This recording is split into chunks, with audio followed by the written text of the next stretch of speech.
Ashra Kwesi. Unfortunately, he could not be with us today. We will look forward to connecting with him at a future time. But in the meantime, the show must go on, and so we go.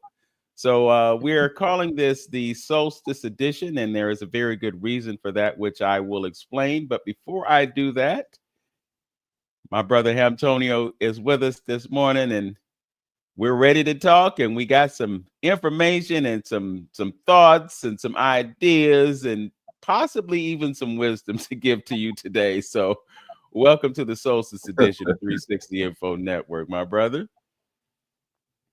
Well, welcome everyone. Welcome. Yes, we're a little disappointed. We wanted our good dear brother to be a part of our Truth series this month, but those things happen. He had a personal emergency that he couldn't do it today. But again, we're still resonating off our good brother Browder from last week, who did a wonderful job. Wonderful job. I really enjoyed the show, and I really appreciate the brother taking the time. And this is like events like I know we usually sometimes maybe closer to the false beginning of the year.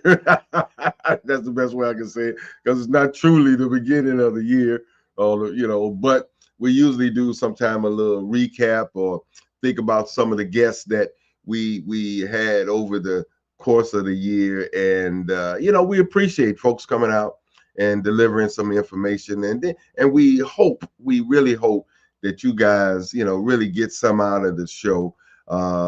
We know there's a lot of things going on TV, a lot of things out here in our neighborhoods and things like that have us going, and sometimes we don't get a chance to, I'm talking about as a collective people, to listen to some things that are in line with what we need to be doing, and positive, and also take us out of our little comfort zone, as far as our area, our city is concerned.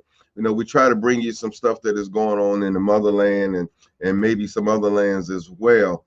That's something that you can use, some information that you can use, because really, I truly believe with all my heart that we have to expound, our reaches further than continental America. We have to do it, because I think that's going to be one of the necessary things in order for us to survive going through this new era that we are going through. If you know anything, I haven't heard anything, and probably mostly on social media, because mainstream is not going to talk about the things that are going on in the motherland that may involve us, or that may help us somewhere down the future. So they don't want African Americans to know exactly what's going on over in Africa, because it covers up what they're really doing in order to impede the progress that is going on in Africa. So they don't want you to get involved. The African Americans here, and some of the other people too, our European brothers and sisters, they empathetic and sympathetic sometimes to what's going on, and they are knowledgeable sometimes of what's going on in the motherland, and to black people all through the diaspora. Some of the things that's been holding us back, but we try to bring you good information that you can use to keep you abreast of what's going on, because I think the motherland is our key. You know what I'm saying, my dear brother Vince? Yeah, yes, and I want to expand on that point. First, I want to point out that we've gotten over 2,000 views of that program that we did last Saturday. I haven't checked the latest number, but when I looked like 5 or 6 days ago, I sent you a message that said that we were up to 1.8 thousand, and then I came the next day and it was 2.2.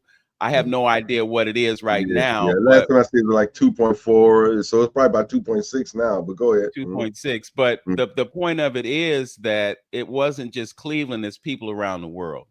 Even while the program was in progress, we were getting views from other parts of the country, and not just in Cleveland. So this is a global situation. But the second thing that I wanted to mention was that I was at Whole Foods yesterday, and I encountered a friend of mine that I have known over the years, and we had a really serious conversation standing in front of the bulk section. He told me that he had been involved in the ADOS movement, And so he knows who Ibrahim Traore is, and he's very well versed on the Suhel and all that other stuff.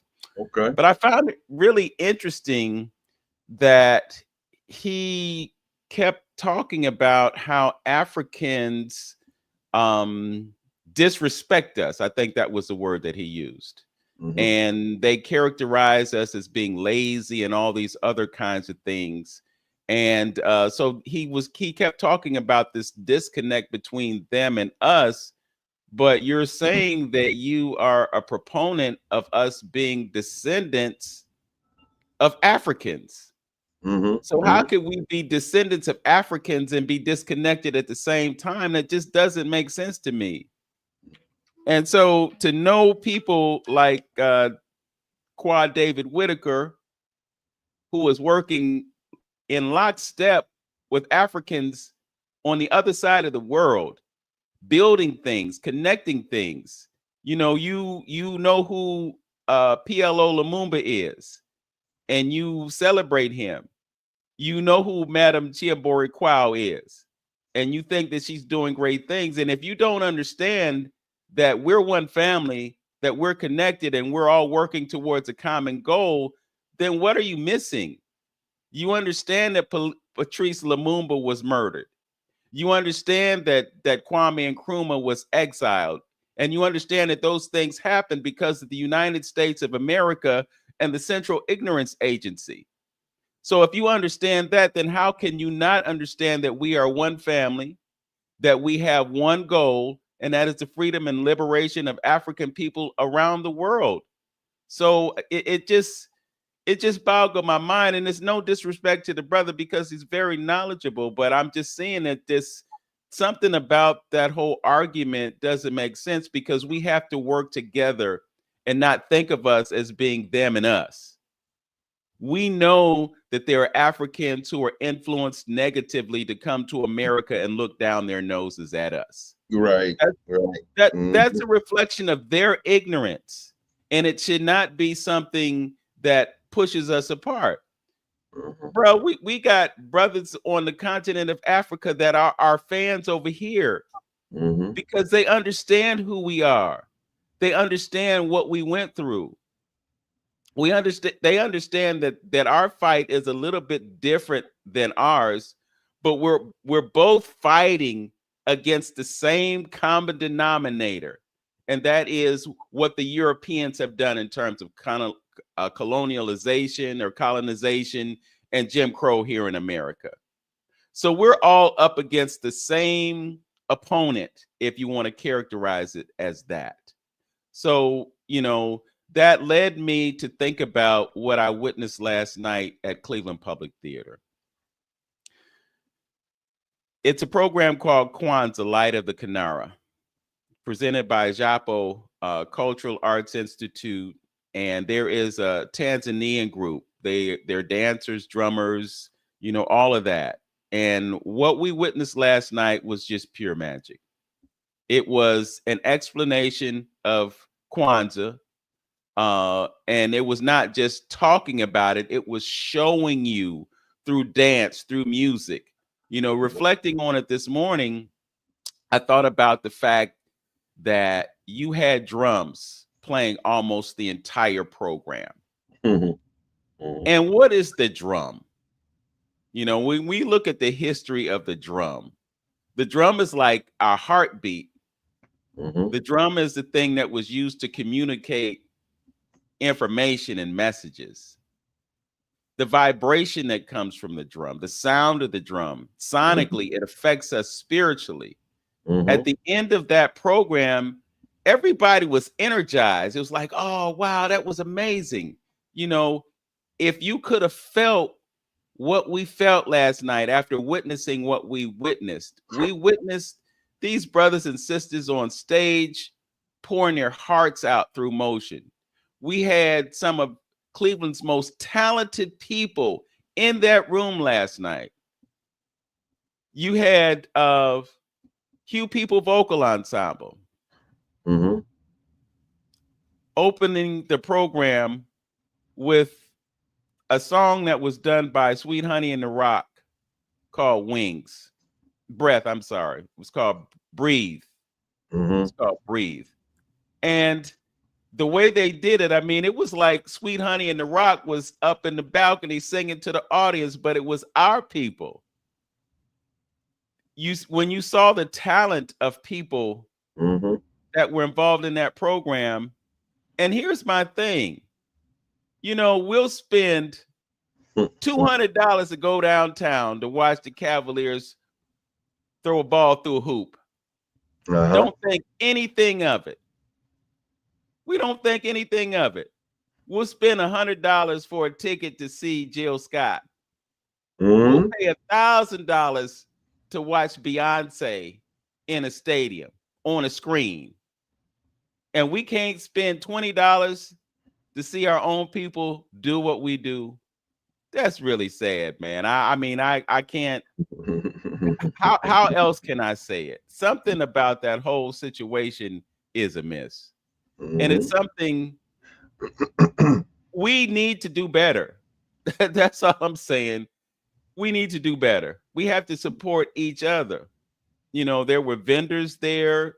We talk about cooperative economics, right? But then when we get an opportunity to exercise it, what do? We go to Walmart. We go to Amazon. Yeah. Okay. We got brothers and sisters in our own community that are importing things that they can share with us. And some of those things are imported from the continent of Africa, which means that somebody across the water benefited because they were able to ship their goods. And then somebody over here was able to make a profit because that's what business is, able to sustain themselves.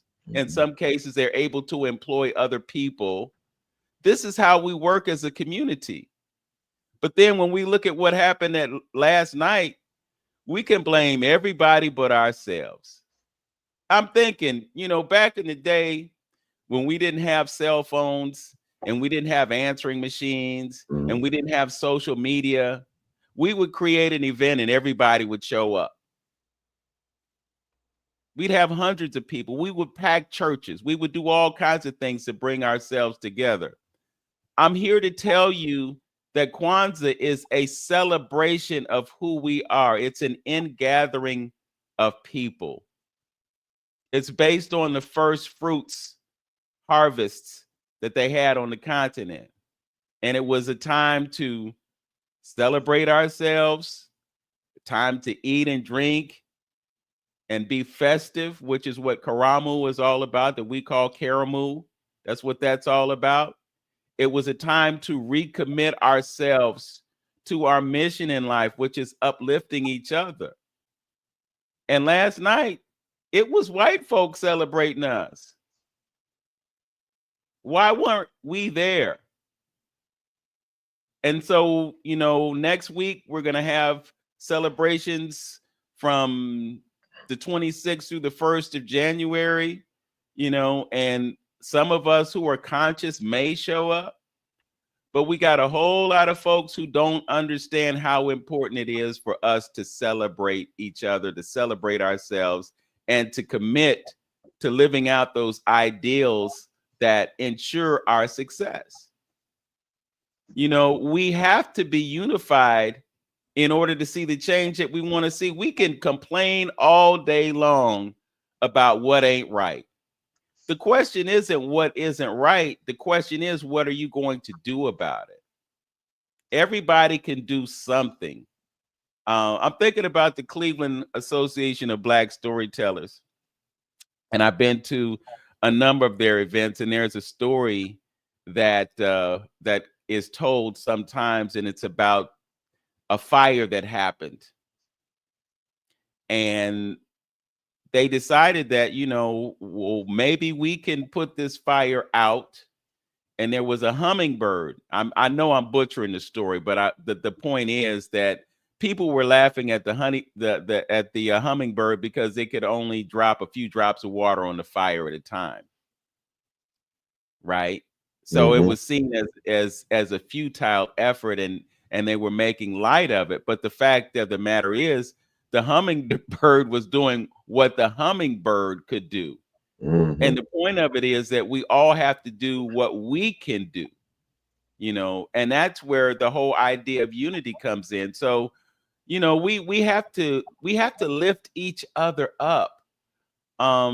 This past weekend, Brother Antonio, was a rite of passage for myself, because at my age, and I know I'm not a spring chicken, even though I think of myself as being a young man, but I have people looking at me as an elder. And for a season, there was a little pushback because I wasn't ready to be an old man. But, being an elder and being old are two different things.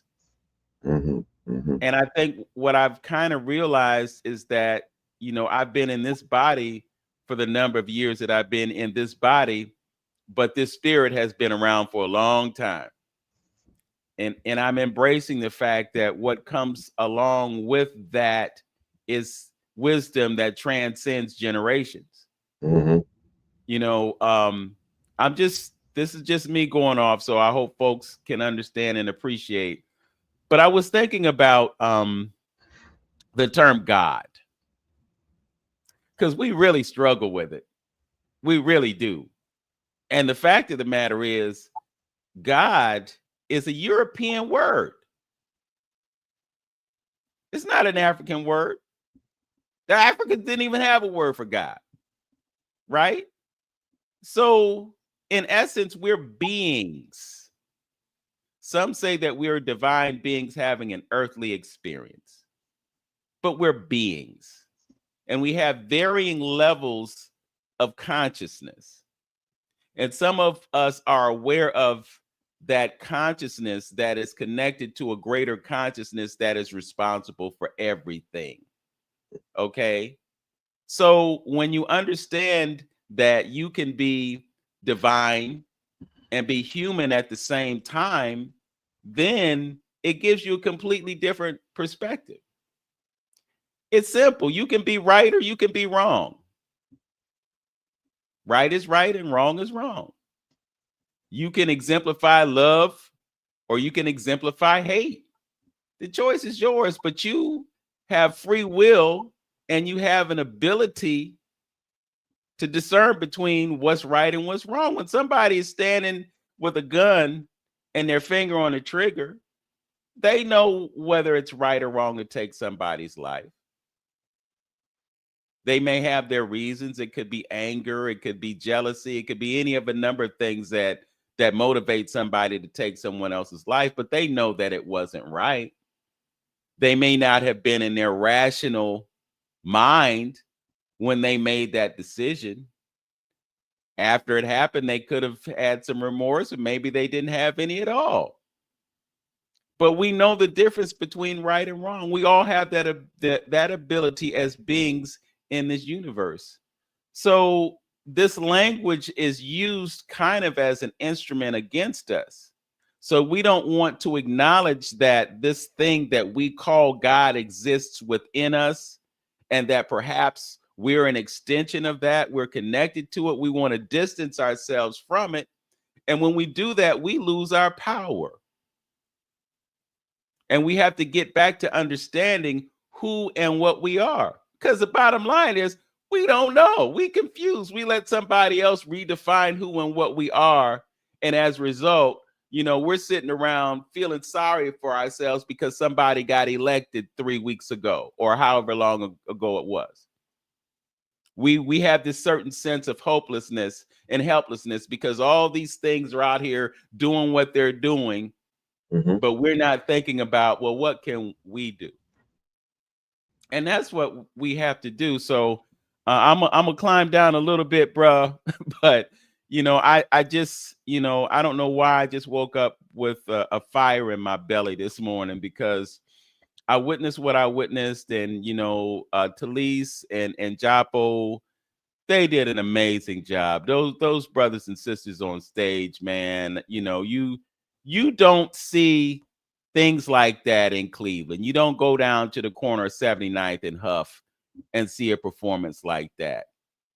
You don't, and it's rare that you may go to Playhouse Square and see brothers and sisters from Cleveland doing those kinds of things. You know, Japo does get a lot of love, but you know, most of the time it's the Europeans that put us up.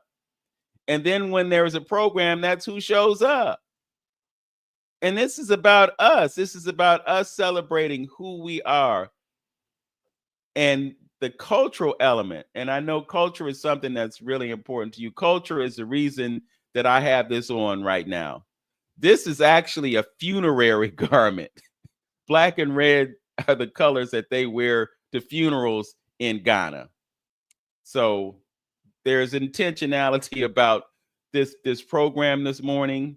The last thing I will talk about before I pass the mic, Brother Antonio, is just the solstice. You know, typically, at least once a year, we'll have Dr. Brown on, and we'll talk about the winter solstice. He's not with us today, but I just want to share what I can about what I know and what I feel about that. The winter solstice started at 4:21 this morning. And what it represents is 4 days in which the sun stands still. That's what solstice is about, the sun standing still. So the longest night of the year happens today. The shortest day of the year is today. And after 4 years, after 4 days, then the days will begin to be longer. What this represents in a natural sense is our resurrection or our rebirth. That sun rising on the horizon, 1 degree, that's what that represents. And what should be happening right now is that we should be taking a pause. We should be looking back at the year that has passed, looking back at our accomplishments, looking back at our failures and acknowledging them, and setting intentions for the year to come. This should be reflection. It should be introspection, because it's serious. You know, the energy of this season is settling things down. Snow falls, the leaves drop from the trees, hit the ground, the bears hibernate, other things hibernate. It's time for a pause. It's not time to be out partying and, you know, running the streets and getting drunk and all those, because none of those things are conducive to you going within yourself. And the power that we have as beings in this universe, it lies within us. I've been having a lot of thoughts about this information superhighway and the fact that we stay plugged in to information. I mean, we wake up in the morning, first thing we do is we look at our phone. And everywhere you go, you got people plugged into their phones. 5 people sitting at a dinner table, everybody doing this, looking at their phone and eating. When do you go into yourself and think for yourself? Because if you're looking at this all the time, then you got somebody else thinking for you. How can you be strategic? How can you be intentional when somebody else is creating your perception of reality? You could look at the picture on the beach. You could watch a video of the waves coming in on the beach, or you go to the beach and see it in real life. And some of us would rather pick this up and look at it on a screen instead of going there. But when you go to the beach, you get the benefit and the impact of the water. You get the benefit of the impact of the air that's coming to you. You get the benefit and the impact of the sunshine upon your body. You get the benefit of the impact of your feet in the sand, grounding and connecting to the earth and shedding positive ions. You can't do that sitting in your living room staring at a phone.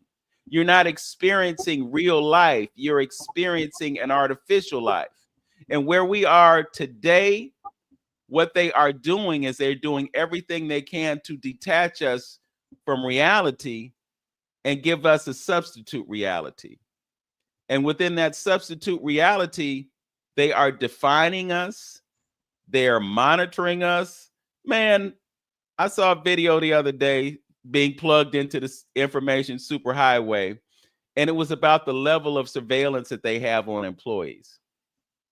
So you could work at Starbucks, and they got cameras in Starbucks that are following everyone around and monitoring their movement. So one person may have poured 20 cups of coffee in a day, and another person has poured 80 cups of coffee in a day. So the person that poured 20 cups of coffee, they could get fired because they haven't been productive enough. How would Starbucks know if that person had been productive unless they had been following them? So you're being watched all the time. And that information that they're collecting on you can be very detrimental to you. And this is happening without your permission. You didn't say, hey, spy on me. But that's what they're doing. So that, to me, is an indication of another layer of slavery. So you got all these people in this country in those situations that don't even understand their enslavement. But they can tell you how many points LeBron scored last night. So, we're living in delusion until we go into ourselves to understand who and what we are and what we should be doing. So I'm going to step down, brother. I know I've been rambling, but this is the time. This is the time, brother. I agree, brother. You said a whole lot, brother, for sure, and on point with it. It's a sad commentary when you look at it. In our condition, we're suffering from this mental discord. And our ancestors talked about it. We talked about this time. I charge everybody that is listening to really, if you want to, do better in navigating through this situation that we see that we are faced with, you have to educate yourself in preparation. Our ancestors understood that we have all the knowledge and wisdoms of our ancestors inside of us already. It just has to be brought out. That Professor Small goes on to say that you just carbon copy of your ancestors. So we have to learn some certain things that hasn't been taught to us. How can we know something about something from we in essence, our oppressors is not going to be able and not even qualified to teach us the things that we need to know as people, as human beings, like you say, having this spiritual and physical experience simultaneously going on in our existence. You got to be, your tail has to be pulled to understand this relationship. And our ancestors has laid all that out. We should know by now. It's no way that we shouldn't know the game that is being played to separate us. When you talked about that separation between us and them, you got 1.4 billion people on the continent of Africa. You run into, just like you wouldn't want to be painted with a broad brush about something. Don't paint the brothers in Africa with a broad brush as well, because you had a bad experience with an African, and this, you don't know the conditions that he came over here with. You don't know the propaganda that has been laid out, he's been indoctrinated with. You don't know all that stuff. And we should be smart enough to know the game that is being played to keep us separated over there. If you've been paying attention at all to what's going on in Africa, you know that it's the richest continent on the planet. So if you know that, and by you being and you living over here in this country, you know this, what greed is, and what greed do to people. Dr. Henry Clark say the man has a problem with refractions. He don't want to give you a piece of it. He want it all. He want to control it all. You know, going back to your whole dollar thing with the dealing with bricks and all, you know, people are getting tired of being manipulated and weaponized by the dollar over here. That's what you're having here. You're having a change. People getting tired. So but the point I'm saying is that we need to educate ourselves, and we should know that, hey, if that continent is the richest, you know, folks and powers that be is trying to get their hands on it. And they're going to do whatever is possible to keep those people docile, to keep them warring, to keep them ill, unhealthy, you know, and they're going to put their puppets in there. We should know that by now. This is 2024. But the reason that we don't know this, because we got our minds on so many insignificant things. We got our minds on, and that's the game they play. You know, for the ones who profess to be the talented 10 or the smart, they think they're smart and plugged into everything, then you should know this. You should know the game that's being played. You know, you should know. So we suffer from this mental discord, you know, and the you know, like they say, the best way to immobilize the people of the group is to keep them consumed in their own discord. So the question is now, how are they able for this long length of time to keep us in this discord? Because you don't have cultural unity. You don't know who you are. You subject to all of that because the system put all those mechanisms together to keep you disconnected. How? To keep you disconnected, I got to cut off everything that could have been positive about you, about your culture. I got to show you that what you had before was worthless. It didn't mean anything. It has no value. Your culture, from where you come from. You know, I got to make you the lowest thing on the planet. You know, so from that point on, now you're looking towards the people that's per se that your safety and your survival is in their hand. Now you're looking at them for some direction. Our ancestors have, I think even Browder talked about it last week. They have so much to offer you to help you navigate through this thing called life. But the exploitation, the negative narrative that has been put out about Africa, you know, you don't look that way. You got a people that Browder expressed, you know, that has been on this planet the longest. And we wasn't walking around, you know, with our twiddling our thumbs, waiting for the Europeans to come save us. We was charting the stars. We was looking at nature. We was proving God to ourselves through nature. Science is nothing but the study of God. If you want to know God, look at his works, look at his handiworks. And that's what our people did. And if you think about it, you'll see that indigenous people all over the planet do the same thing. They are close to nature. And they incorporated nature into their way of life because that's the study of God. That's God expressing himself. You know, and if you know, and I was talking to you about those principles that you need to know. If you study those 7 Hermetic principles, or you get the book, the Kabbalion, or you get Wayne's book, Ancient Future, then it would help guide you and make you understand so people can't come behind you and give you a bunch of hogwash and having you believe in it. Because if it don't fall under the laws, under the principles, you can dismiss it as just conjecture and bullcrap. But because we're uneducated ourselves with who we are in our spirituality and our African traditions, folks are able to take advantage of you. And we've been enslaved, a generation before us and the generation and after us, if we don't do anything about it. But there is a saving grace. Our ancestors said, when you talk about the principle, the pendulum swings in both directions. It's going to be a time that these things is going to come to pass, and the light is going to return back to the continent. Information is going to return back. If you have ears to hear and eyes to see, it's coming back. It's a change. So in closing about this connection, which is what you brought up, Vince, is very dear to me about this connection between us and our African brothers all over the diaspora. You have to see the game and understand the game that's being played. I challenge you.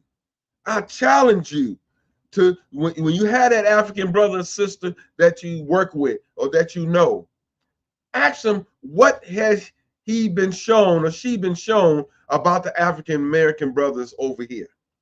What if they told him? What if they've shown him? What kind of movies and things did they see about the African American brother and sister over here? And I will guarantee you that it's all negative. It's all negative. The average one. You know, everybody marvels at the superstars, you know what I mean? But we talking about the average common folk. You know, it's all negative. And that's for a reason. And then, like you, and using your word all the time, Vince, it's very intentional. You know, it's very intentional about what they're doing and how they're doing, because it's about separation. We have to grow to know that. We have to grow to know that there's intentional separation so they can take the continent without any stumbling blocks, no barriers, no roadblocks from us. We'll turn our heads and just let them take all the resources so they can take care of their babies from 50 to 100 years, so they can continue their perpetuation of what they want to do, of trying to run everything. Africa is the salvation for us. I truly believe it in my hearts, even if you're not talking about living there or you know, moving there. But you need to get a stake in what's going on, because the motherland is going to be the other land if you just sit back and you do nothing. But if you've been paying attention at all what's going over in Africa right now, you would see that surely a change is coming. Well, I got to tell you, brother, again, I agree with you. And I want to set the record straight, because you and I, Lynn, we don't have to agree on everything. You know, there's a wide range of opinions on things, you know, and but I agree, man, with what you just said wholeheartedly. One thing that I thought about, again, reflecting on the conversation that I had with the brother yesterday, was this idea of abandoning America. If we leave America and go to Africa, we're abandoning what we built here. And what I shared with him was that, yes, this is just as much ours as it is anyone else's, because we were here first. So it's not necessarily about running away, but it's about expanding our footprint. There's no law that prevents you from being here and being there if you understand how to use the law to facilitate that. And you have countries in Africa that are saying, come home. And the thing about it is, when you go there and you see that there is an economic benefit to being there, you over here paying $2,000 a month for rent, and you can go to Africa and that same $2,000 will put a roof over your head for an entire year. So that's one. Number two, you go there, you're not complaining that it's December 21st and 32 degrees outside, because it's nice and warm outside, and it's more conducive to your well-being because you're getting D3 all day, every day. You got raw there. Yeah, exactly.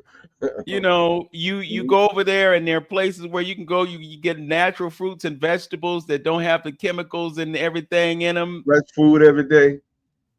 So you can experience a better quality of life. Why would you not want that for yourself? Even if it's just for a month or two. You know, even if it's just temporary.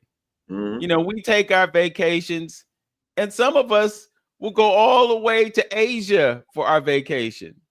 Some of us will go all the way to Hawaii. It's United States, but have you ever been to Hawaii? Do you know how long it takes to get there? Yeah. You know, it ain't like flying to Chicago. You know, and we'll spend our money. Uplift. It's a cultural organization here in Cleveland. They're going to Tanzania in February, and the cost is only $24.99, and it includes airfare. Wow. That's a good price. Man, yeah, please, if I didn't have something to do on the 15th of February, I would be giving some serious thought to making that trip just for the sake of going, because I haven't had a vacation for a year. Mm. But the point that I'm trying to make is we have to stop looking at Africa through the lenses of Europeans who want us to not go. Because guess where they go on vacation? They call it holiday. They go to Africa. As a matter of fact, there are some European women who come to Africa because they want to experience the African man. And because those brothers like the money, they participate in that. So just making it plain, just like folks go to Jamaica and the Caribbean like Stella did when she got her groove back. Mm-hmm. Europeans are going to Africa to do the same thing. So I'm just putting it out there. Before you criticize it, experience it. Mm-hmm. Brother Lynn, you've been to Africa before. You know what it's like over there. Mm-hmm. And if you had a chance, let's say in a perfect world, you could just say, feel like going to Africa. I got the money. I'm going to go. And you didn't have anything holding you back. You couldn't wait to get over there. Am I telling the truth? You telling the truth. Absolutely. You telling the truth. And I'll be frank, we don't live in a perfect world. You can go over there and find folks that will take advantage of you, just like you come over here and folks will take advantage of your own people will take advantage. You've been taking advantage of for 400 years, but go ahead on. Yeah, I'm just saying, you could find all these excuses to say, well, I can't do this because of that. Somebody took my phone. Yeah, bruh. I went to Africa in 2019 and left my phone in America. It was one of the most liberating things that I've ever done. It wasn't intentional, to use my word. I didn't do it on purpose. But 3 weeks without a phone and I was just fine. As a matter of fact, I didn't have that, oh, where's my phone? Because you know how it is. You don't have your phone. There's a certain level, because it's almost like all my memory is right here. If I lose this, I lose my memory. That's funny. I like that. Yeah, it's true. And look at it. You can actually buy memory. This is a 256 gigabyte iPhone 12 Pro Max.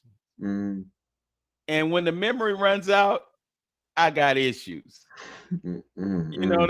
That's really a power play, man. Because you can limit somebody's existence by limiting their memory, and if they can't afford to buy more memory, then they have none. And you have the greatest instrument that you could ever have in terms of memory, because it's right here. Yeah.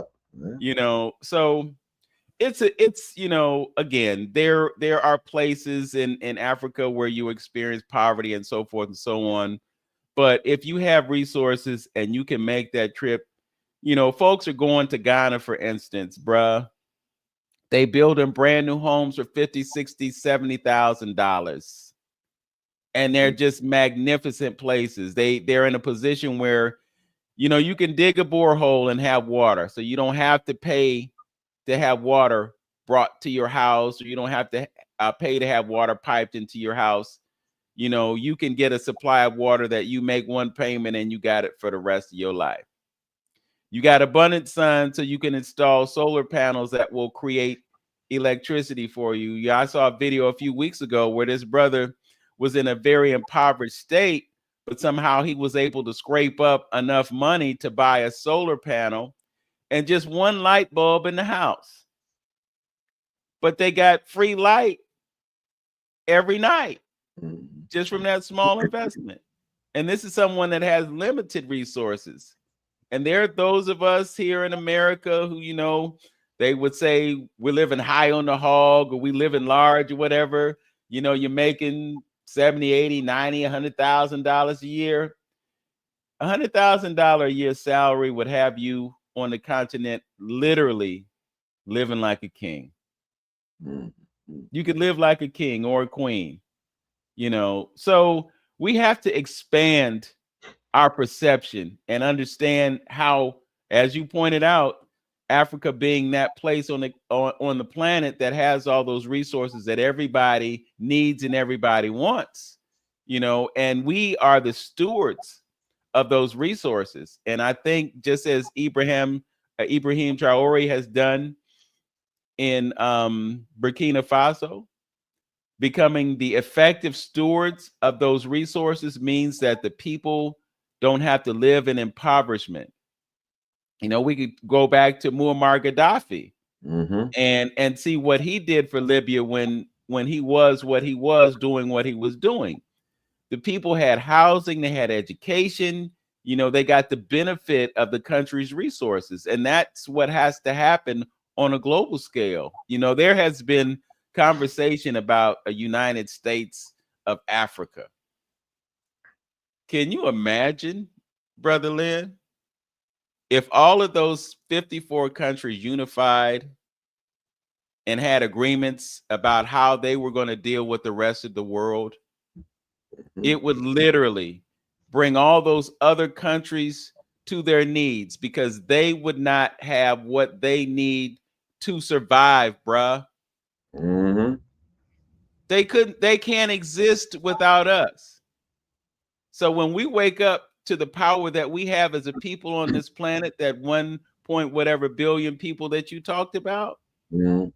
then we have the perfect prescription for everybody's needs to be met. We don't have to suffer.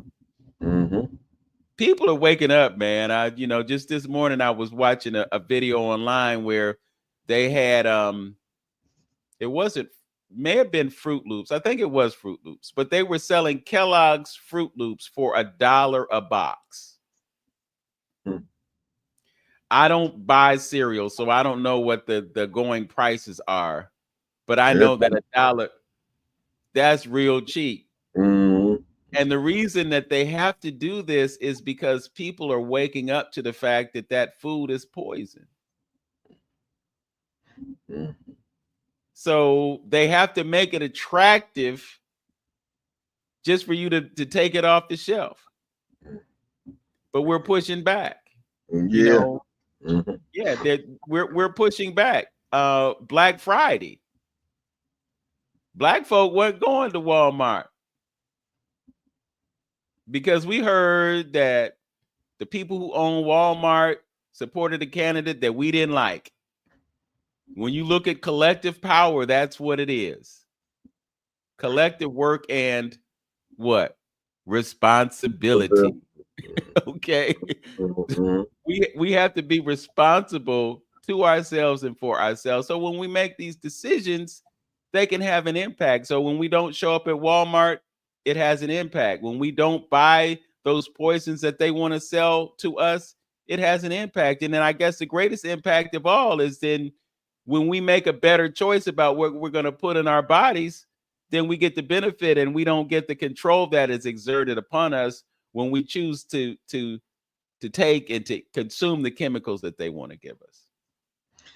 Yeah, yeah, for sure. We have to know that by now. You know, far as the health is our health is concerned, America is way down on the scale as far as healthy people is concerned. We spend the most for medical, but we have the one of the worst group of people living in this country. What does that tell you? Let me say something. They say America has about 4%. I'm trying to do this quick. 4% of the planet's population, but we're responsible for 60% of drug use, legal and illegal. 60%. This small group of people. You got more guns than anybody on the planet. Okay, you got more jails than anybody on the planet. You got more serial killers than anybody on the planet, and you got a bunch of unhealthy people. What is that telling you? We doing something wrong here. And you got 3 places that got 1.4 billion people, and guess what? None of the civilians can carry a gun. Just the soldiers. How are they doing it? 1.4 billion now. These places got 1 billion more people than America do. Even up in Canada and places like that. How are they surviving without walking around with guns and promoting guns? We're doing something wrong, people. So I need y'all to, this is funny. I need y'all to buy my t-shirt. I got a t-shirt that I made called Anti-Establishment. That's what I'm calling myself now. Anti-Establishment. You want to get your shirt, you give me a call so we can wear it this summer. And I'm saying I'm anti-establishment because we got to relearn everything that we've been taught here in this country. Just about everything. Because it's not based, it's not holistic, it's not based in working in harmony with the animal kingdom and the plant kingdom. It's not based on the principles that you need in order to live in harmony with yourself and things around you. So many things is taking you out of alignment. That this system, they new kids on the block. What's the African proverb? You don't teach the path of a gorilla. I mean, you don't teach the path of the forest to an old gorilla. He already know that. He's been here. That's why I say look into what our ancestors have said about living and life.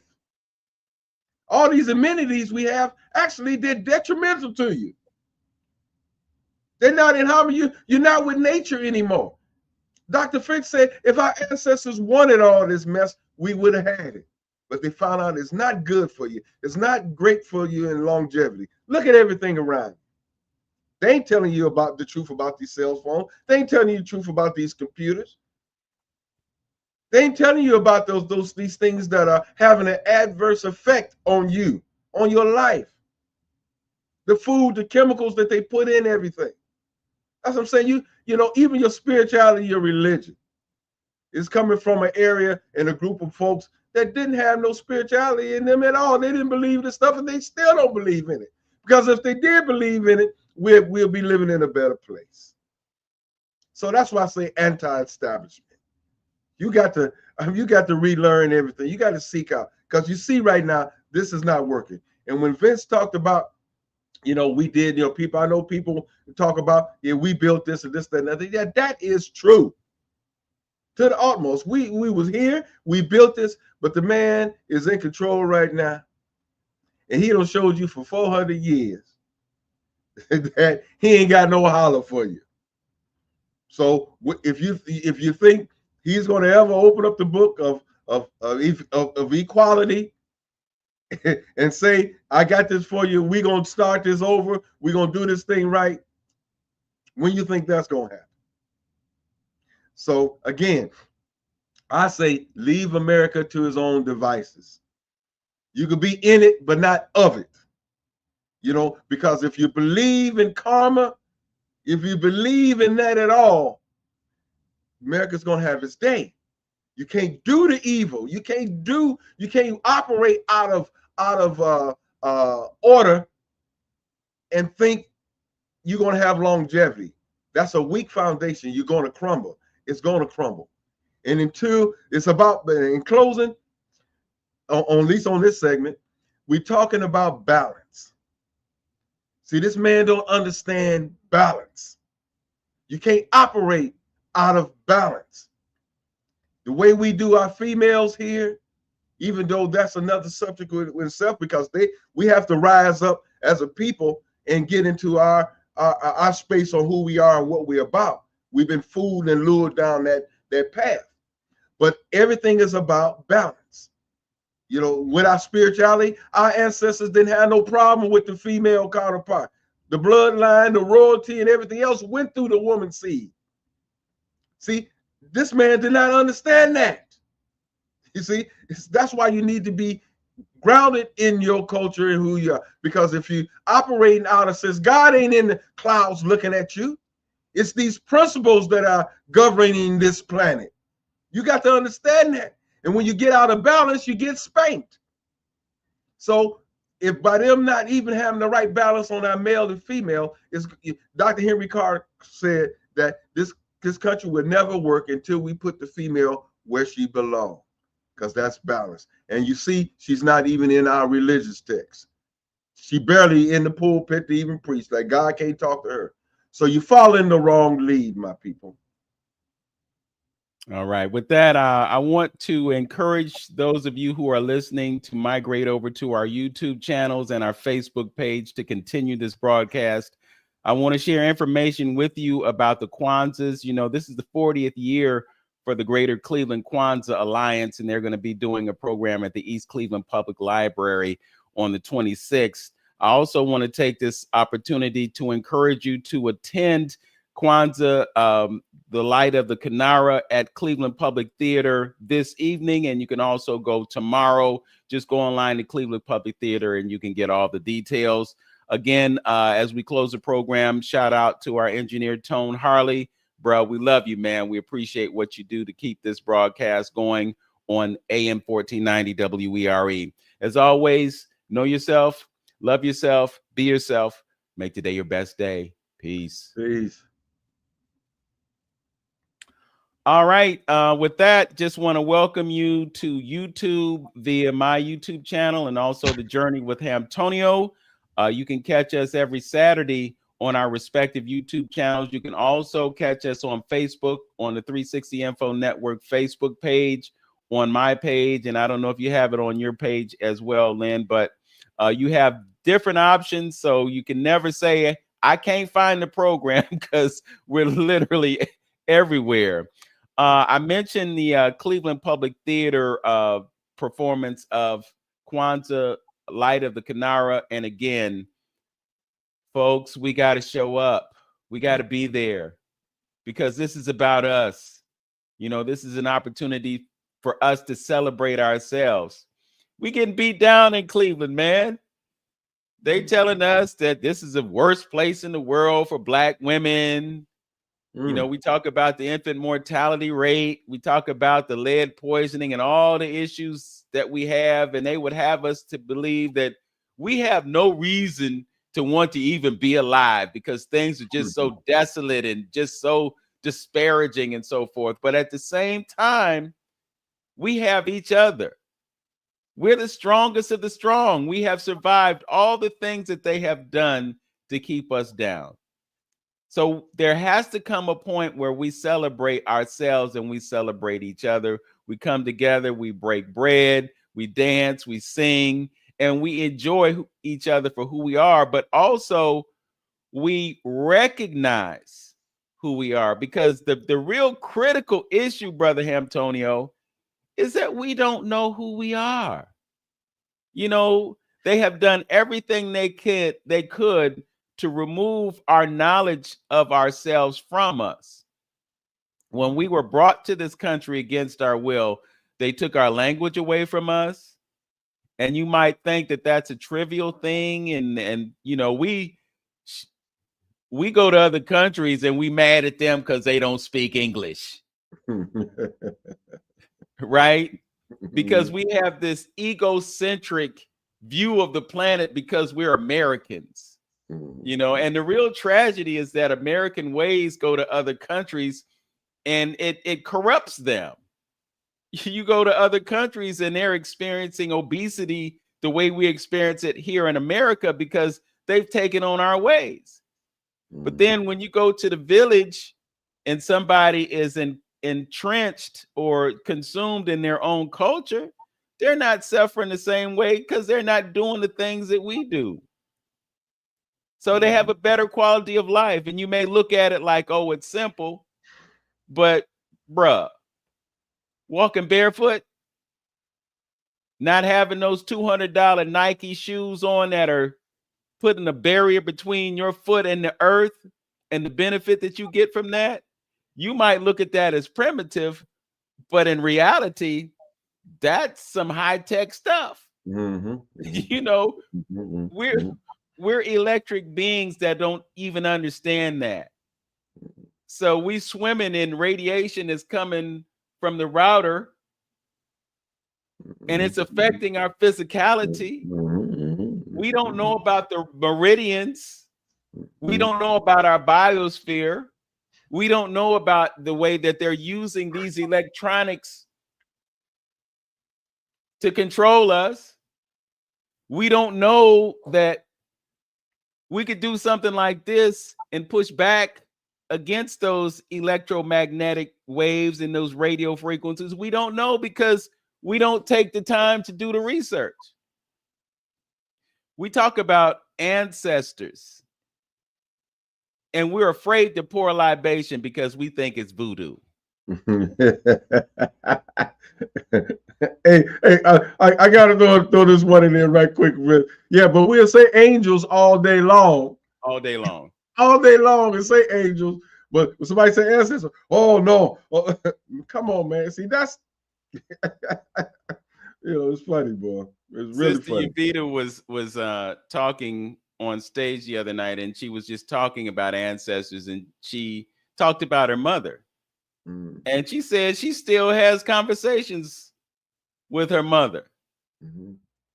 And I tell people all the time, I understand the grieving process, because when somebody transitions to the next realm, yeah, you're gonna miss that person because you used to be able to have them sit in front of you and touch you and so forth and so on. But just because they're in a different realm doesn't mean that they can't communicate with you. And you can ask them questions and you can get answers. Going to the book that Wayne wrote, the first chapter references the fact that the universe is mental. When people say they heard the voice of God, I'm just trying to imagine that you sitting in your space, your sacred space, your bedroom, wherever you are, in your car, wherever you are, and you hear this voice. Do you hear a voice that other people can hear, or do you just hear a voice that you can hear? And more than likely, it was a voice that only you could hear. My father transitioned 11 years ago, and I can still hear his voice, and I can still feel his presence in my life. When I look in the mirror and I look at my face, and I see the resemblance between his face and mine, and I'm his firstborn, I'm not him, but I'm an extension of him. And we are extensions of all of those who came before us. And there were a lot of people who came before us. If you just do the math, there were 2, there were 4, there were 8, there were 16, there were 32, there were 64, and you can keep going. All these people that existed before you that share your DNA, they're a part of you. We can go back to grandma, grandpa, great-grandma, great-grandpa, and some of us may even be able to go farther than that. But the fact is that we're still connected to all of those who came before us. And they exist for our benefit. And I like what you say when you say you done tried everyone else, when you gonna try me. Right? Because in that particular paradigm, they're in a position to help you. They're in a position to open doors for you. There's a connection. Just because they're not in a physical body doesn't mean that they can't operate on your behalf. Now, some of us may think in terms of, well, we'll put it in Jesus's hands. Okay, so let's go with that. Let's put it in Jesus's hands. But if you go with the narrative that we've been given all this time about the chosen people, right? And the prophecies about being in captivity for 400 years. Huh? Who else has that history? So if we're those people being humans, then we have a genetic connection. So if in our prayers we're praying to that which we see as being one of us, that's one thing. But if you praying to something that's outside of you, the blonde-haired, blue-eyed creature that they created for us Mhm. to worship, Mhm. then you praying to the wrong entity, because that ain't you. That's somebody else's creation. Now, if you look back and you say, well, he was in Africa, he spent that time in Egypt. There are some that say he was in India. It's a story, it's a metaphor, it's an allegory. But when you look at that, you can see all the things that this entity was able to acquire because of its experience. Went to Egypt, studied with the Essenes, right? You know, there are some who say the reason that he was taken out is because he was practicing magic. What, turning water into wine? Alchemy. Raising somebody from the dead? They said, oh, no, we can't have somebody like him. We got to take care of that, so that they took him out. That's the story as it is told by some. But there are a lot of things about that book, about that document that people don't fully understand, that have to be interpreted for them. But the interpretations many times are for manipulations. You know, just like the whole idea of tithing, you know, and I'm not being anti-religious or anything like that. I'm just pointing some things out. And there are people who have had debates on this whole issue. So I'm just giving you what I've heard in those debates. But tithing is not about money. Tithing was about providing from your bounty to benefit others, to benefit the community, to benefit the village. It wasn't about making Pastor so-and-so rich and buying him jet planes and all that other kind of stuff. It was about taking care of the people. And that's the African way. Again, going back to the Nguzo Saba. That's the African way. You know, it's funny, Lynn, I looked up the meaning of the 7 principles. I looked up the pronunciation and all that and the definitions. And you know, one of those definitions was socialism, cooperative economics. The definition on Google Translate, Ujamaa, is socialism. Now, what we've been taught about socialism is that there's something evil about that. That and liberalism. Yeah, we go ahead. Because somebody can't be rich because everybody's got something. Yes. Okay. Now, and I'm not saying that Ujamaa means socialism, because socialism is their word. But Ujamaa as an African principle means that we take care of each other.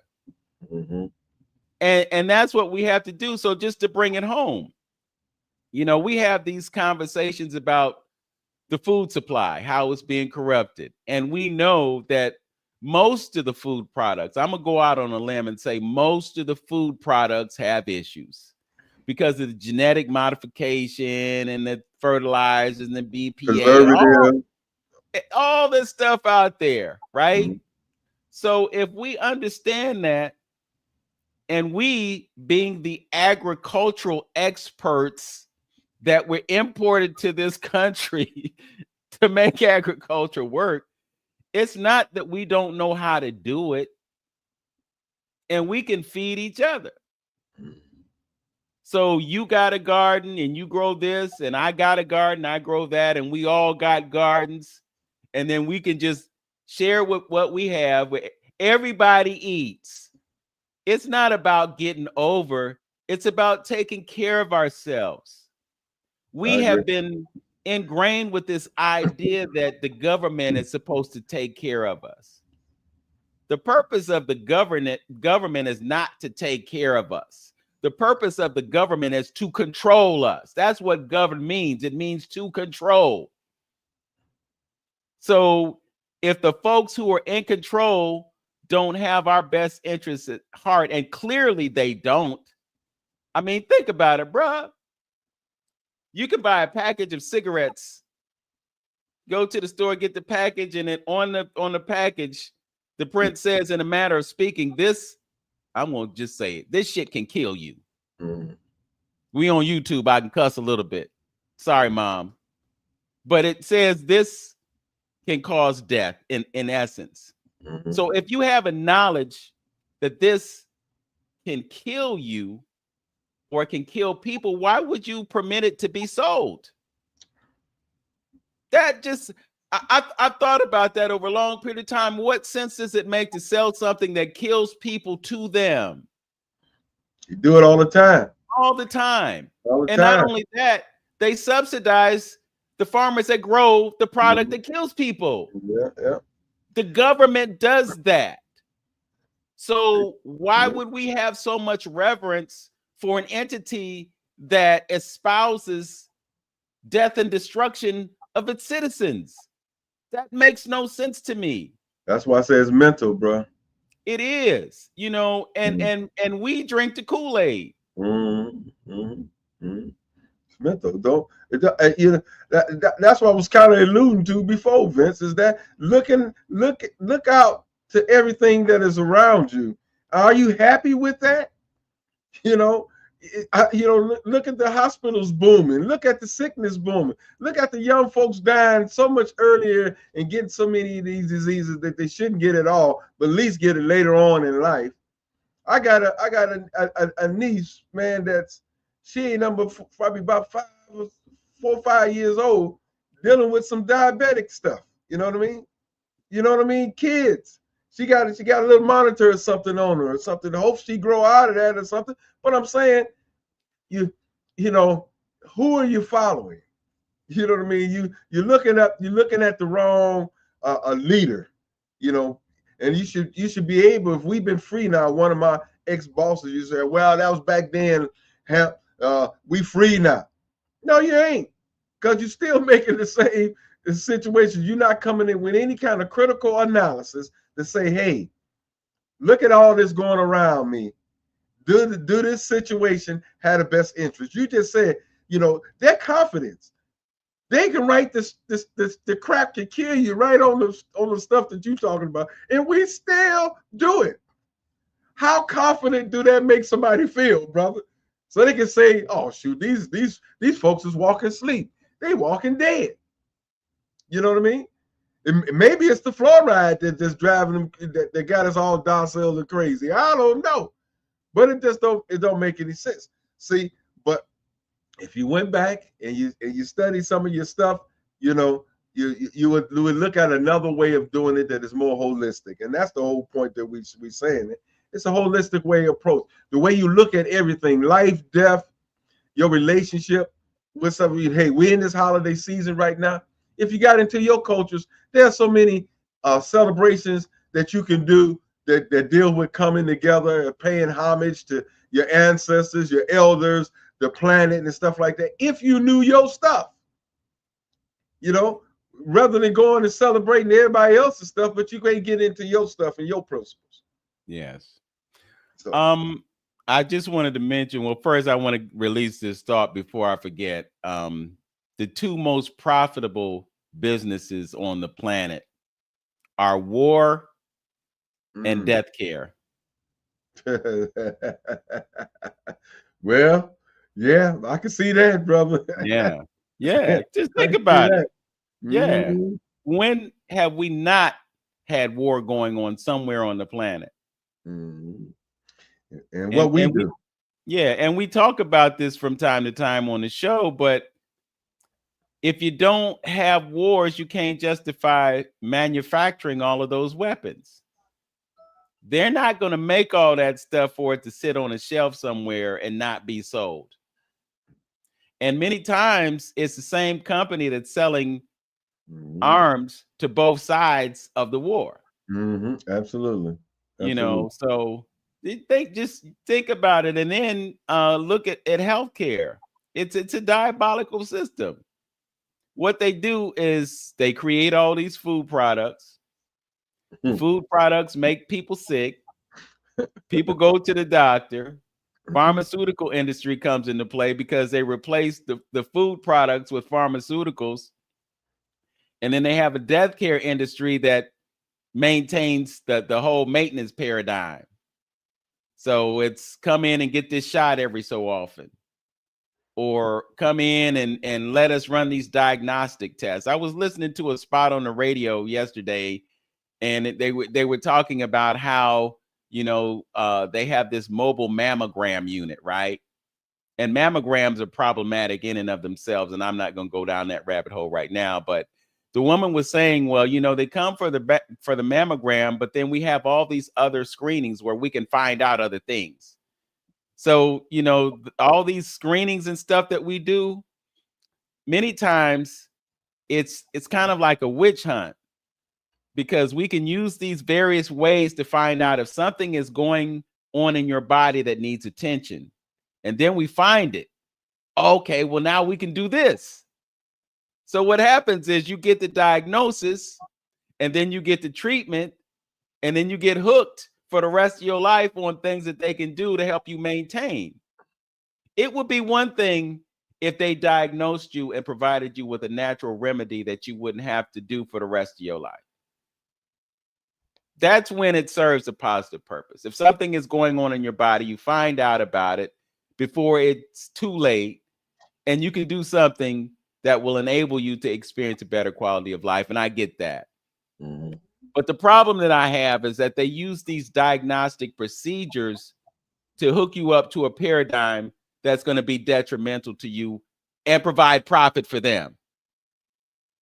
That's the bottom line. That's how Cleveland Clinic is in a perpetual state of building. When have you ever driven down Carnegie, Cedar, Euclid Avenue and not seen something that they're building? Even if it's just another parking lot, so that they can collect fees for parking. And then you look at the periphery of the Cleveland Clinic and you see the wide disparity. And the irony is that the people who live on the periphery are the people who are coming to the hospital to get the treatment that they got because they went to a free screening. You see what I'm saying? It's, you know, and part of it, it just goes back to that self-knowledge. Remember, physician, heal thyself. Yeah. And you go back to that village, and there was an elder who knew that this herb is for that. Send a child out, send somebody out, go get this herb, do this. Because we know ourselves. But what does the spleen do? What does the kidney do? What does the liver do? We don't know. We know that the heart beats, and because the heart beats, and our lungs take in some air and stuff. We breathe, but we don't, bro. We don't even know the power of our breath. Absolutely. If you slow your breath down periodically from time to time, it extends your life. That's what meditation is about. It's about being conscious and aware of your breath. And the breath is the most important thing to you as a being, because without breath, you don't live. But we don't know. That's why, again, I say it all the time, know yourself. And I know it does that. You know, it's just real simple. Know yourself, love yourself, be yourself.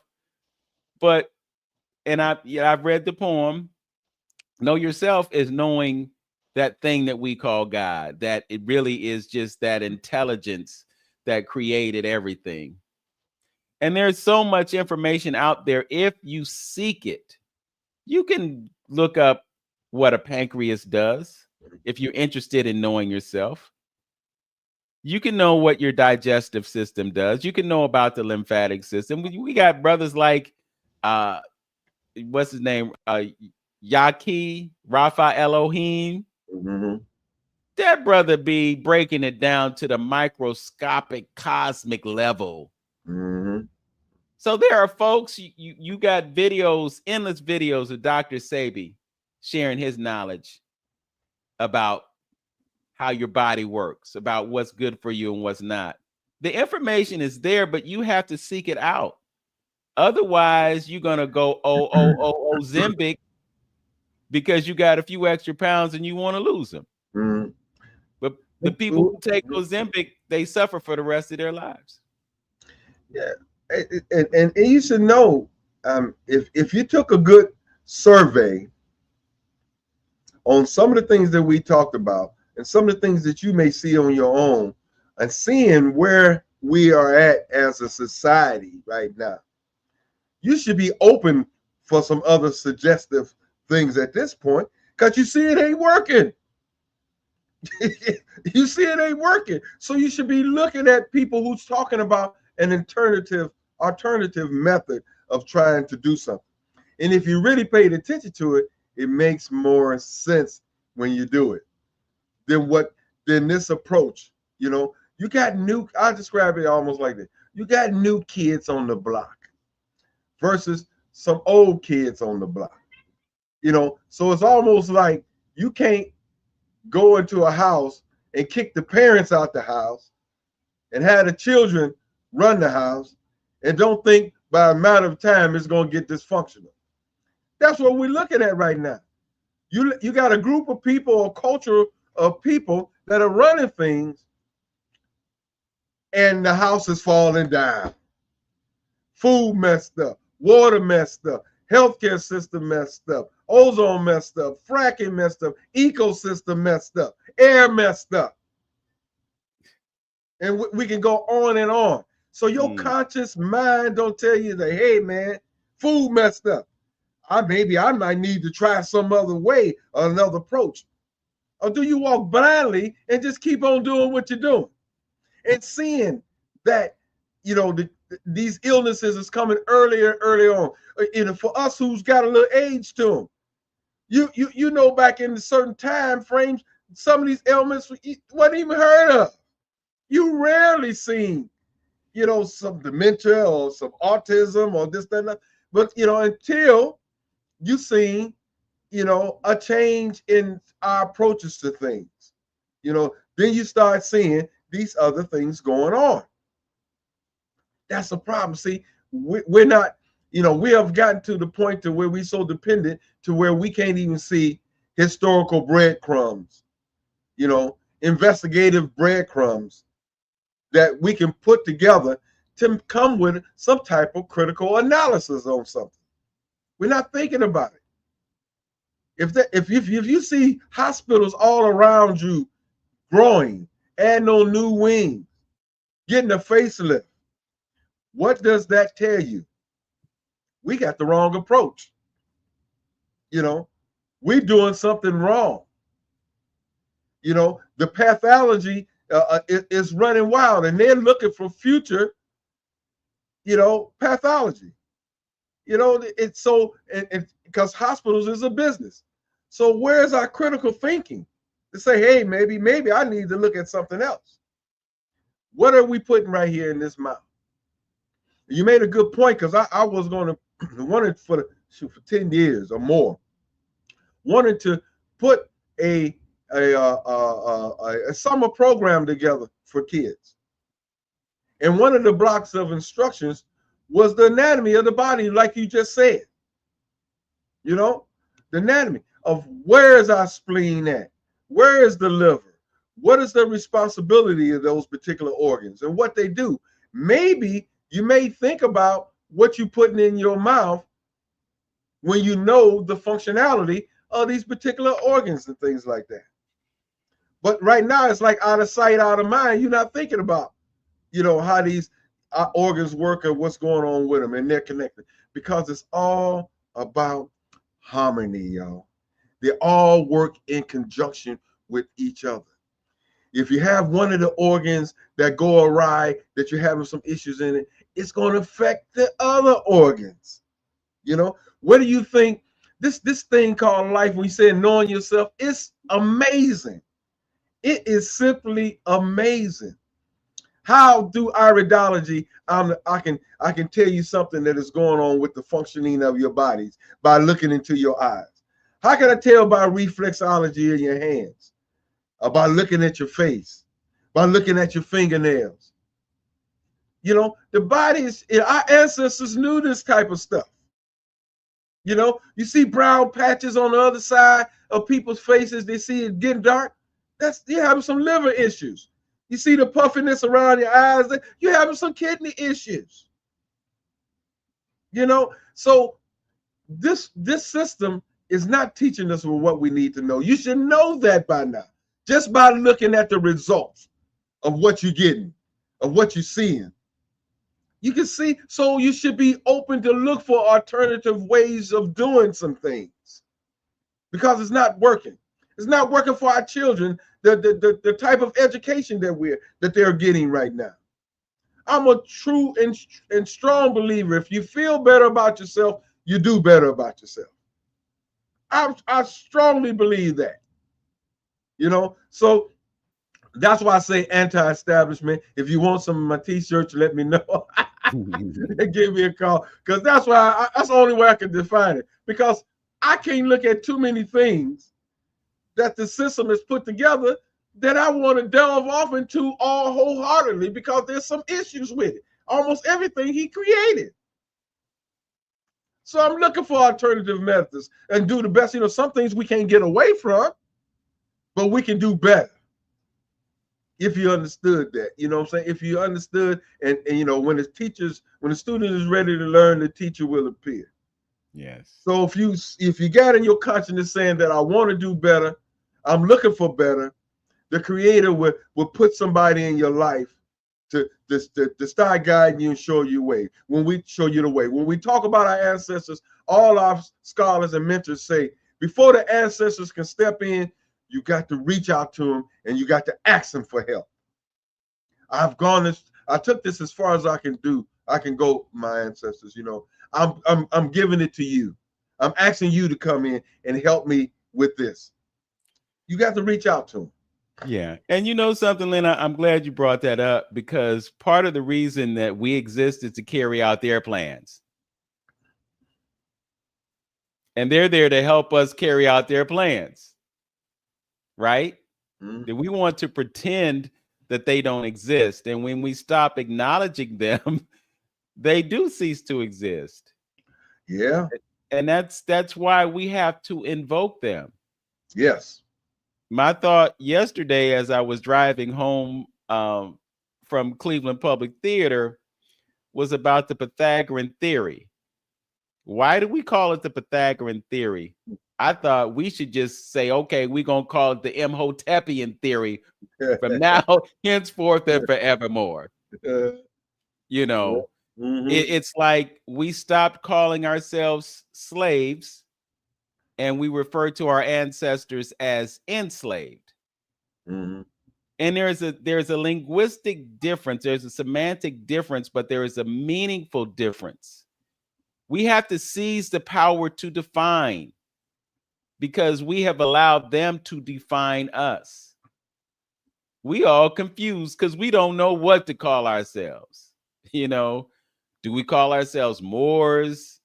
You know, the Moors, I might say, well, you shouldn't call yourself black, but what does Moor mean? Doesn't it mean black? You know, but we're in a state of confusion because we have allowed others to define us and create that confusion. Mm-hmm. Some folks push back on the term African American. You know, somebody said yesterday, well, Elon Musk is African American because he was South African and he lives in America. So he can call himself African American just like we can. Of course, we understand the context of African American, but we've created this paradigm of confusion. Mm-hmm. You know, if you talk to some Africans, they would say, I'm Yoruba, I'm Igbo, I'm Fulani, I'm Akan, I'm Ashanti, you know, and that identity is tied to a specific land and a specific culture. But when it comes to us, because we've been detached from it, we don't know.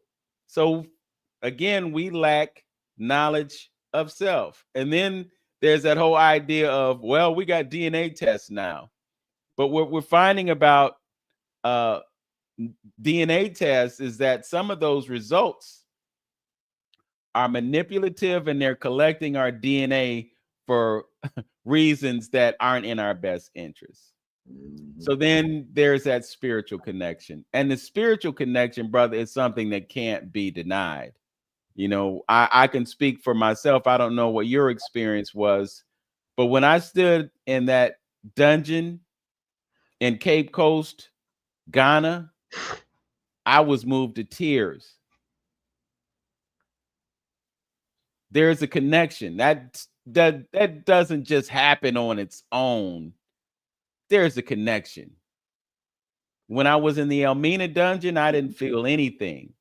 Mm-hmm. But when I was in the Cape Coast dungeon, it was almost like I had been there before and I was remembering. Mm.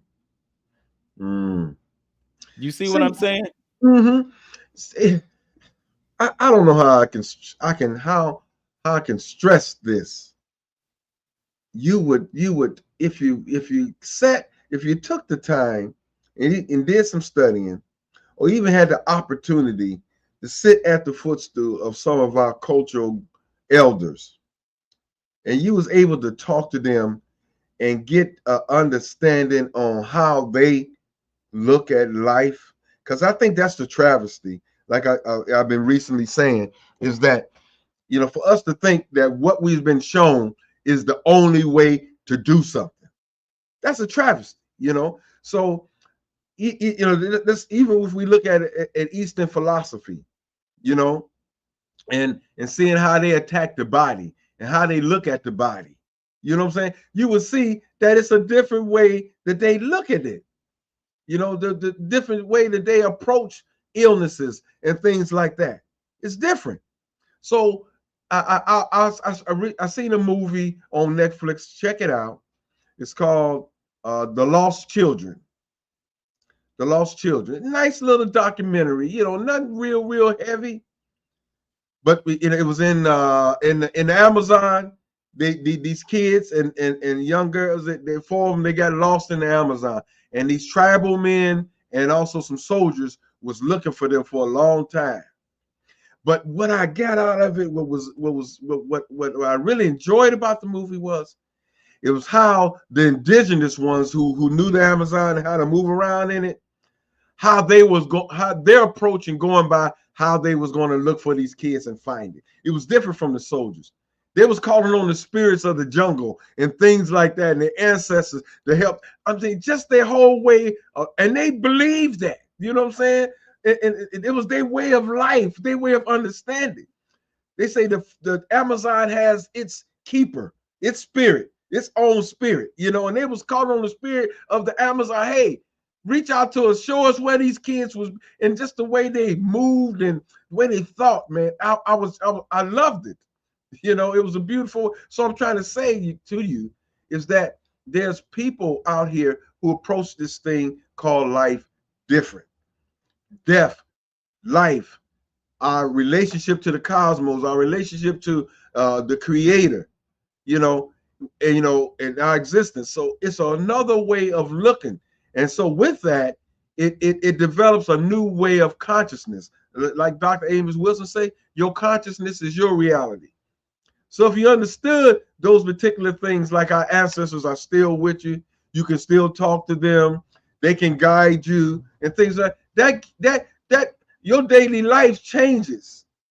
You know, see, what this science or this system is just coming around to understand is that, why do you think colors affect you the way they do? That color is not touching you. But how does it affect your psyche? How does smells affect your psyche? How does music affect your psychic and your emotions? You understand? That's real stuff, but you can't touch it. You can't feel it. I mean, like that, sometimes, bro. So we're walking blindly. We're walking blindly through this, trying to navigate ourselves through this thing called life.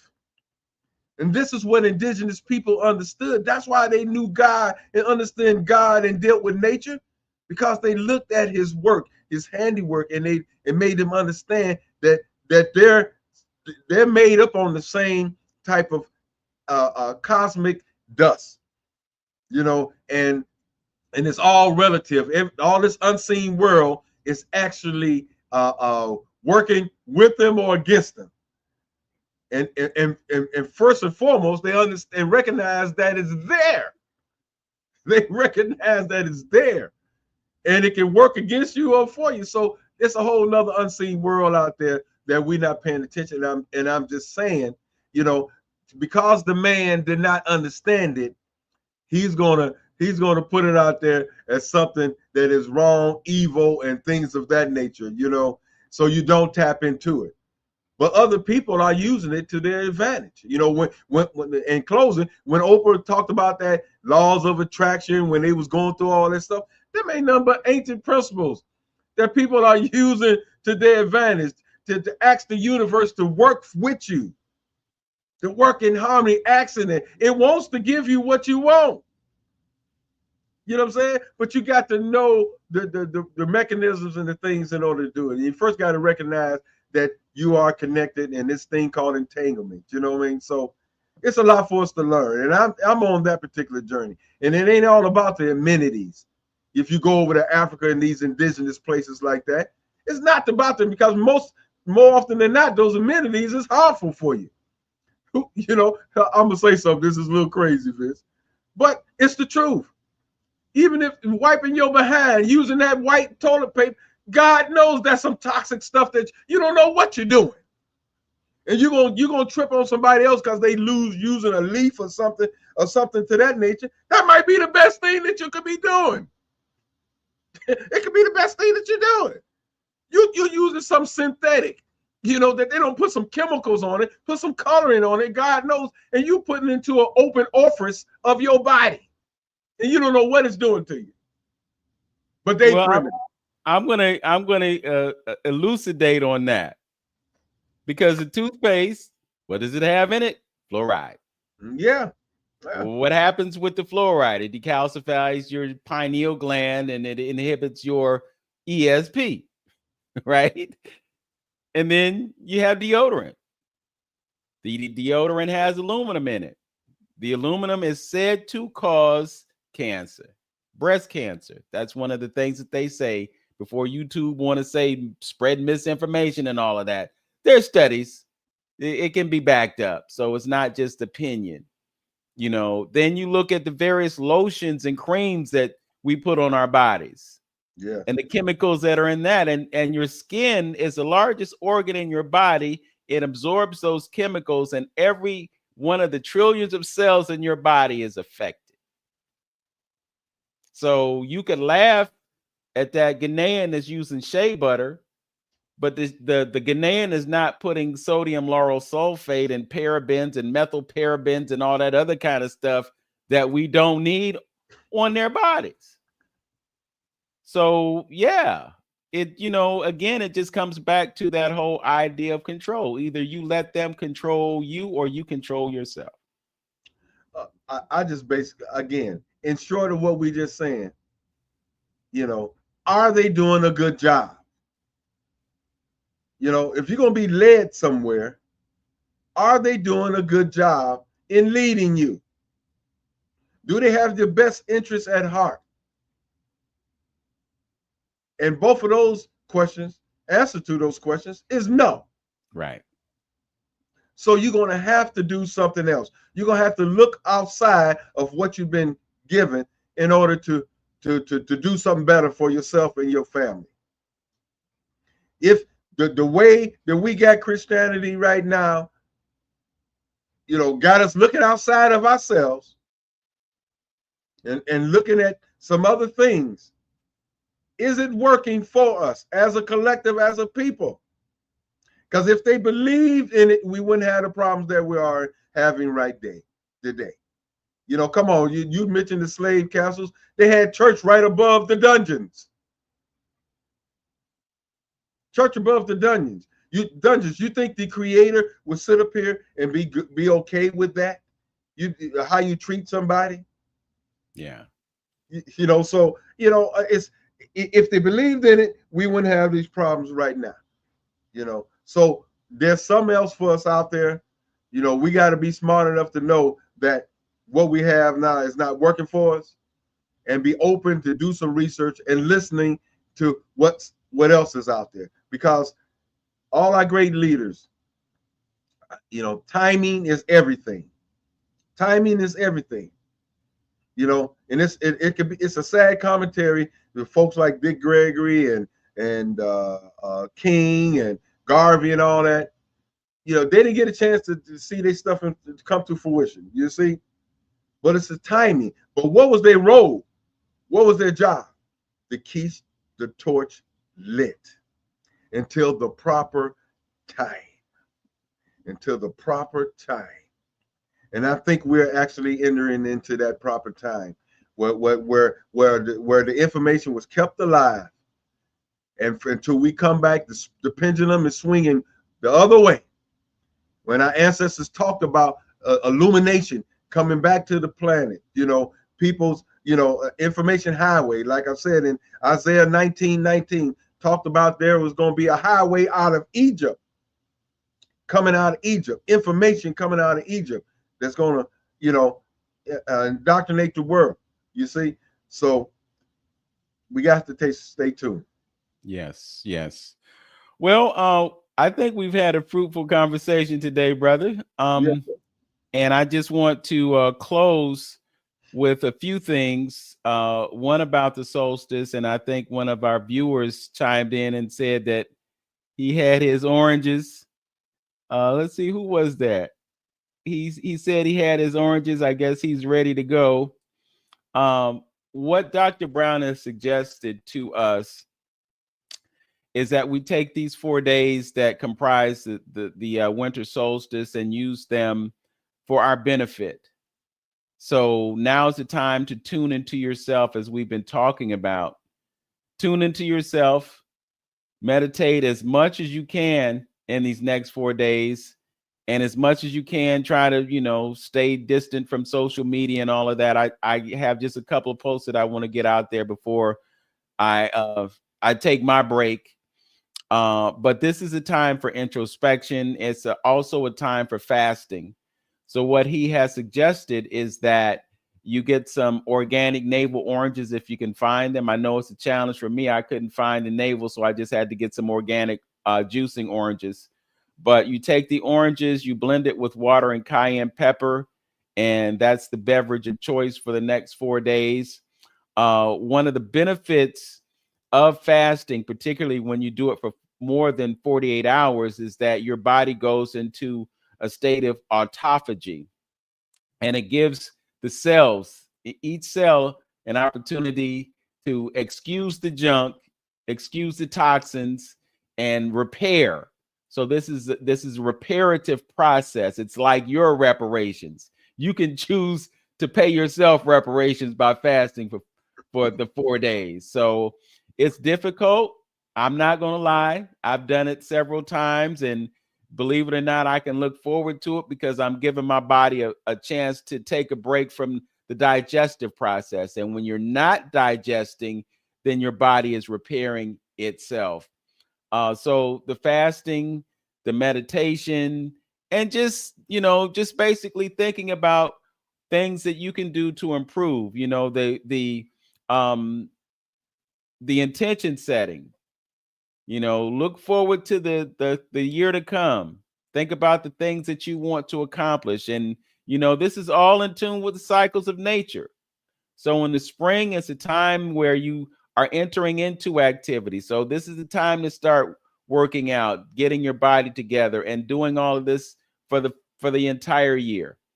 Because again, we're tying ourselves to how nature works, the energy of each season. When we go into the winter months, we're consuming root vegetables because the energy is conducive to that plant. When the spring comes, and we're going to start doing the leafy greens, things that are above ground because the energy is above ground. So these are the things that we want to be mindful of. So if you can, even if you can't do it for the 4 days, just take some time you know, to reflect on what you've done and reflect on what you want to do. And don't wait till January 1st. This time of the solstice is the time when our subconscious is most receptive to the suggestions that we make. And everything that we do comes from our subconscious mind. So that's what I wanted to share with you about the solstice. I also wanted to reiterate the Kwanzaa activities that are coming up. I want to send a shout out to our brother Paul Hill, who, along with Doris and a few other people, founded the Greater Cleveland Kwanzaa Alliance and have been largely responsible for a lot of the Kwanzaa activity that takes place. And they've been doing it for 40 years. You know, there have been times when, and I'm sure you can attest to this, Brother Antonio, because you've been around since 1984 and have been a part of many of the celebrations that have occurred. But we used to have hundreds and hundreds of people, you know, celebrating Kwanzaa. But, you know, we've been through pandemics and all other kinds of things. And so we're not as tuned in as we should be or as we could be. But that can change. So I'm going to give you the schedule here, and let me see if I can put it on the screen so that you can see it. Just give me just a second here. I will pull it up, and you'll be able to see it yourself. Here we go. On Thursday, the 26th, the Greater Cleveland Kwanzaa Alliance and the Kwanzaa Global East Cleveland Public Library, or the Kwanzaa Global, I'm sorry, will be commemorating the Kwanzaa program on December 26th.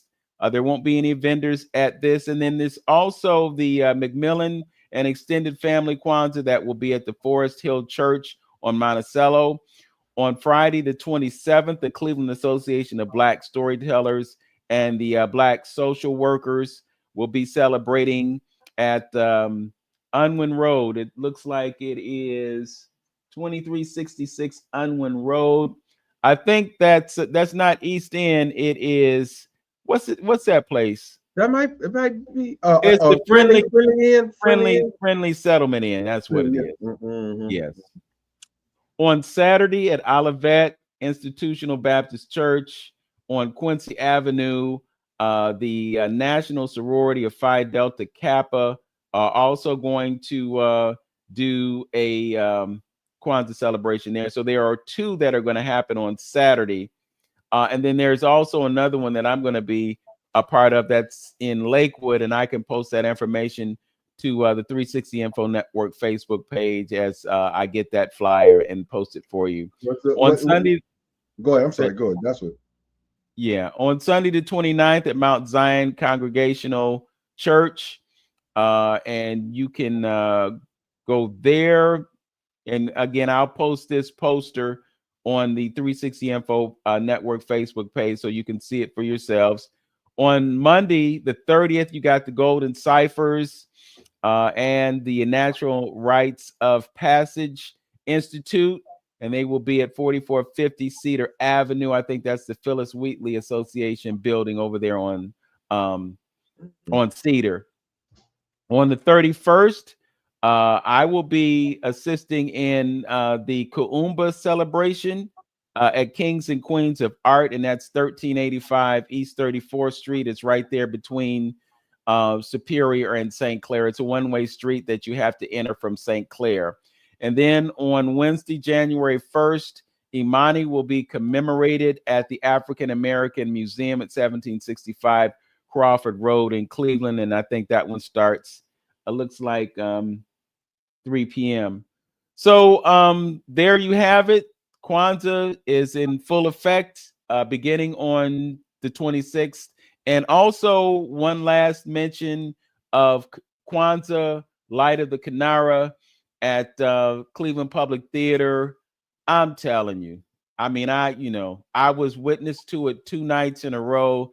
It is a magnificent performance. It will make you feel good about having African ancestry as part of who you are. So I would highly encourage you to attend that if you can. I think there's also going to be another performance tomorrow at 3 p.m. I think tonight's performance starts at 7:30 p.m. at Cleveland Public Theater. So there you have it, Kwanzaa here in the Cleveland area. And also just realize that we're blessed to have an organization that encourages us to do this. There are other cities, they don't know anything about Kwanzaa. They don't do Kwanzaa. I was having a conversation with my mother earlier in the week, and she was telling me how once upon a time they had Kwanzaa commemorations in Chillicothe, which is a small town south of Columbus where my folks are from. And there were actually outsiders who came to Chillicothe and they started doing Kwanzaa, but they're not there anymore. So there's no Kwanzaa. Mm-hmm. So you being here in Cleveland, you have the benefit of being able to come to these celebrations. Let's celebrate. You observe the solstice, and after you come out of your introspection and come and be with your people, celebrate who we are and recommit yourself to being who and what you are, living in your purpose, carrying out Ubuntu so that we can all thrive and we can all prosper. Any last words, my brother? Just a couple of announcements real quick from my good brother, Robin Allen. He sent something about a toy. If you're into, toy giveaways, Christmas or whatever, toys and coats for kids from Project Warm. Okay, that's from 1 to 4 today. First come, first serve. That's the day, the 21st. That's at Mount Gilead Missionary Baptist Church. That's at 7025 Cedar Avenue, 1 to 4 today. Toys and coats.